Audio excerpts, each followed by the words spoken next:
L'exception, eh bien, c'est une petite île au large du Finistère, l'île de Saint. Il n'y avait qu'un seul poste de TSF, comme on disait à l'époque. Tous les habitants étaient autour et dans les heures qui suivirent, eh bien, les 140 hommes de l'île de Saint s'embarquèrent vers la Grande-Bretagne. Julia Delage, Dominique Lamy. J'invite tous les militaires français des armées de terre, de mer et de l'air. J'invite les ingénieurs et les ouvriers français spécialistes de l'armement qui se trouvent en territoire britannique ou qui pourraient y parvenir à se réunir à moi. Ils étaient tous là.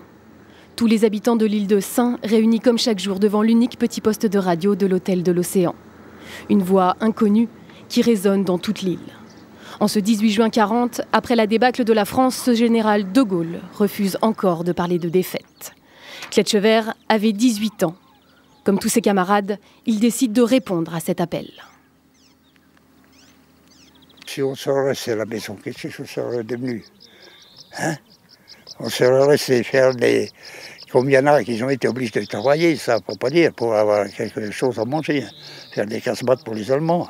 Il y a d'autres qui ont été ramassés pour aller en Allemagne. Hein? Ah, non, non. On a choisi la liberté, quoi. Sur les 600 premiers Français à rejoindre le général de Gaulle, un quart viennent de l'île de Saint. La plupart de ces quelques 140 hommes n'ont pas 20 ans lorsqu'ils signent leur engagement. Désormais, ils font partie des forces françaises libres. Simples pêcheurs, ils deviennent des soldats. Impossible de donner la moindre nouvelle, une angoisse permanente pour les femmes et les enfants restés sur l'île.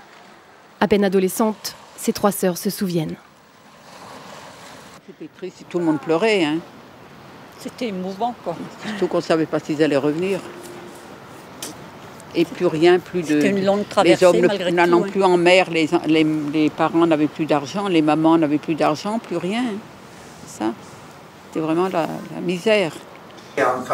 Sur l'île, ils ne sont plus que 2 survivants de cette guerre. Maintes fois remerciés par la France, Kletschewer considère n'avoir fait que son devoir. Oh, les médailles, on s'en foutait pas mal. On n'était pas parti pour les médailles, pas pour défendre la France.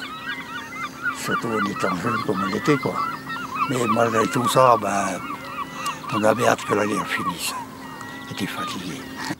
Fatigué, mais encore assez solide pour assister cet après-midi, comme tous les habitants de l'île, aux commémorations de l'appel du 18